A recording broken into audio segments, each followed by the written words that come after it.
Now, let's hear from the White House press secretary, who is furnishing the hostile media with some unwelcome facts and figures about tariffs imposed by other nations on US products. Look at the unfair trade practices that we have. 50% from the European Union on American dairy. You have a 700% tariff from Japan on American rice. You have a 100% tariff from India on American agricultural products. You have nearly a 300% tariff from Canada on American butter and American cheese. This makes it virtually impossible for American products to be imported into these markets, and it has put a lot of Americans out of business and out of work over the past several decades. So it's time for reciprocity. Joining me now is journalist and author Batya Ungar-Sargon. Batya, Caroline Levitt there giving the media some facts and figures, and there's polling today showing Americans think Donald Trump is too focused on tariffs and should be more focused on inflation, but the two issues are of course linked. Yes, absolutely. Thank you so much for having me, Rita. It's great to be here with you. These are definitely linked. The reason inflation hits working class people so hard is because they don't have enough money not to notice it, not to notice the increase in prices. And the way that you fix that is by getting them more money. And the way to get them more money is not by simply raising taxes on the rich and redistributing it and giving them handouts. They don't want that. It's by creating a marketplace in which the product of their labor is more expensive, and then their labor becomes more expensive, and then they get more money to take home. And of course, this is win-win for working class people. They make more money, and then they are more competitive as consumers in the marketplace. The people who don't like this are massive corporations, Wall Street, and other rich people who think they should be able to employ their neighbors for pennies on the dollar for the kinds of wages they would never dream of working for. So, this whole tariff product is designed to help struggling working class Americans. So, of course, rich people are going to be very angry about it. They're supposed to be. Trump is waging class warfare against the elites on behalf of the working class. The elites are supposed to be very angry, and that's what you're seeing in Wall Street and in the stock market. You are seeing rich elites who hate Donald Trump punishing him for standing up for the American working class. And it's been interesting to see so many of the elites, so many of these left-leaning, very earnest types arguing for illegal immigration, essentially, because who else is going to do those jobs at those wages?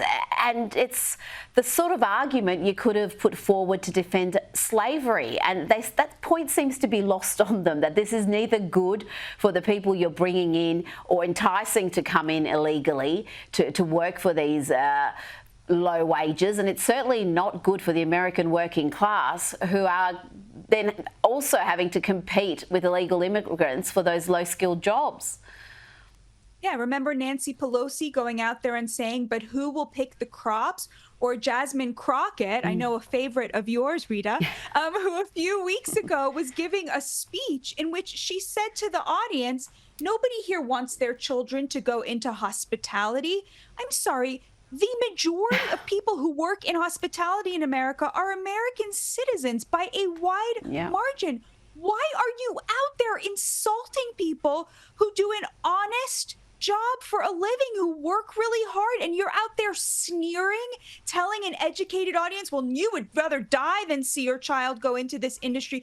What kind of a message does that send to your fellow Americans? And it's so connected to other crises we see, the crisis in masculinity, because effectively what we did was we shipped 5 million very good working class masculine macho manufacturing jobs overseas, and then we imported millions and millions of people into this country to work in janitorial service, landscaping, construction, jobs that rely on brawn, that used to be jobs that working class men could get a lot of dignity out of. And what message that sends them? This job is beneath the dignity of an American. Of course, men feel like they've been totally degraded in the marketplace, in the dating market, in society, in their families. It's really horrifying, and the downstream effects of this are enormous. Now, with saw polls released earlier today also showing that most Americans, despite the media meltdown, are supportive of Donald Trump's deportation policy, with 58% backing that policy. And on the deportation front, there was this update again earlier today, complete with incredible footage. Let's have a look at this. It's like a motion picture, this stuff, but it's indeed real. It's 17 gangbangers, the worst of the worst here, murderers and child rapists, being transferred to El Salvador. Batya, this policy, despite the media campaign, remains popular. Absolutely. How could you not cheer that? How could you not cheer like the humiliation of child rapists? This is a great day in America. And that video is testimony to yet another world leader getting on his knees and begging Donald Trump for a scrap of approval. And it's so amazing, Rita, because you would think that Americans would love that. They would love to see world leaders getting on their knees and begging Donald Trump for a scrap of approval, because they know that he's going to put America first. But of course, as we know, the liberal elites hate this. They worship weakness. They loathe power and they loathe strength. So of course they're out there denouncing the proper treatment of gangbangers and child rapists. But we, Rita, we will rejoice. Now, I mentioned 60 Minutes a little bit earlier and this remarkable exchange. The terrorists became very mean and very cruel and violent. More so. Much more so. They were beating me and starving me. Do you think they starved you or they just didn't have food? No, I think they starved me. On the same episode, we heard not just about the physical, but also the psychological torture inflicted on hostages. This is Yardan Bibas, whose wife and children were kidnapped and murdered. They were murdered in cold blood, bare hands. They used to tell me, doesn't matter. You get a new wife, get a new kids, better wife, better kids. They said that to you? Yeah, many times. Many times. It's hard to fathom just how depraved that all is, to tell a father whose children you've murdered, don't bother grieving them, you'll get better kids. Yeah, I mean, it says a lot about Hamas, which is that, human life means nothing to them. They cannot imagine being attached enough to a wife or children that you would actually grieve them. The Lesley Stahl interview, the 60 Minutes interview, you noticed what she did there, right? She was carrying water for Hamas. She was saying to him, did they really starve you? Are you sure they didn't just run out of food because of the evil Israelis? Yes. I mean, can you imagine at this stage carrying water for Hamas? And the truth is that the liberal mainstream media just cannot quit Hamas. No matter what they do, there is some instinct in them that tries to rescue Hamas, carry water for them, and rescue their reputation. It is unfathomable how the leftist mainstream media are the stenographers of terrorists. It is incredible that she would come up with that question and then keep it in the interview, because as we know, they record hours, so there was no reason to keep that exchange. But obviously, 60 Minutes, they thought that was a perfectly appropriate question to ask a man who's been tortured, starved, kept hostage for all those months. Or maybe your captors didn't have food. I mean, we've seen the Hamas captors at these disgusting handover ceremonies they have, and none of them are suffering from malnutrition. I would ask you about Defence Secretary Pete Hegseth. He's upset the left again, this time with a tattoo. Reportedly, it's a new tattoo. It's in Arabic, and it's a symbol of defiance. Do you know what the meaning behind this tattoo and why it's enraging the left so much? So the tattoo says kafir, which means infidel, which is what Islamists call people who are fair game for being killed. The Islamist, the radical Islam that we have today, that we're dealing with today, is an imperialist vision. They want a world caliphate. and they believe that they should be able to rule. And anybody who is an infidel is, fair game. Their life does not count for anything. And it's his defiance. He's saying, come at me, come get me. I am exactly that thing that you fear and that you loathe and that you hate and that you want to kill. And I think, honestly, pretty cool, pretty sexy. I'm not above admitting that.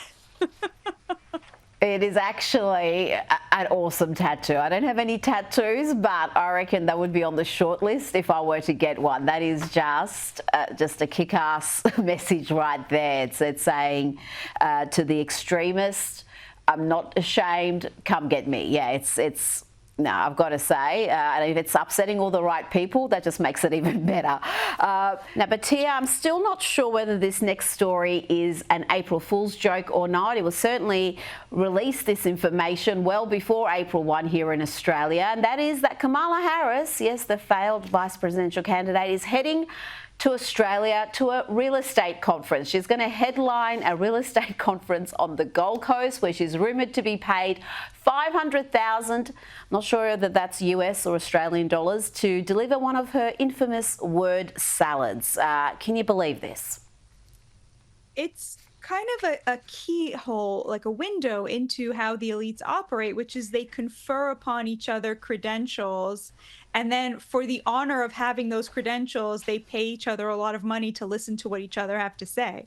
And that's the whole game, really, is you go to an elite university, you get these elite credentials, you become part of the club. That credential was given to you by an equally godless, empty-headed, immoral, amoral character. And then as a result of having that credential, you can then, do things like run for office, even though you haven't been able to show any success, any accomplishments, and then you will simply fail up higher and higher and higher, at which point you will be able to ask for $500,000 for word salad. And that really is the whole game of it. And I think that it is infuriating, and it should be infuriating. It's funny, but it's also, there's something about it that is like really, really, really insulting to people who actually work really hard and whose jobs actually matter. I mean, Kamala Harris, it doesn't matter if she knows what she's talking about at the end of the day. That's what we learned from her entire career. But there are people out there who make a fraction of what she makes, whose jobs actually really matter. And if they mess things up, people die, and what do they have to show for it? This is going to be hilarious. If this actually happens, I'm still in disbelief about it. I really am. And who's going to be buying tickets for this? I mean, the real estate agents probably just want to be on the Gold Coast for the big party. It's normally a bit of a junket from what I understand. They're not there for the speeches, but headlining Kamala Harris, really? Now, before you go, I've got to ask you about Columbia University. New York Post reports that fresh from botching the response to the pro-Palestinian protest on campus and the Trump administration threatening to pull $400 million in federal grants, well, they may have fresh problems at Columbia with the once prestigious school having students not accept offers. This is according to a top admissions consultant. This is reputational damage that is hard to recover from, Batya.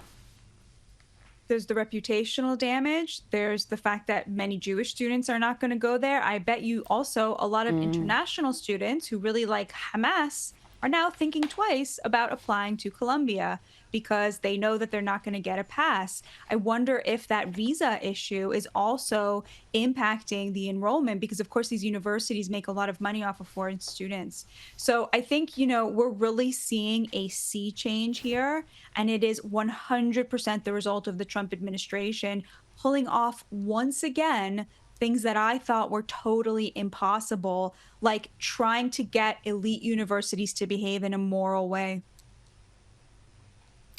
It is a new era in the US. Batya Ungar-Sargon, thank you so much for your time tonight. Thank you so much for having me. God bless you, Rita.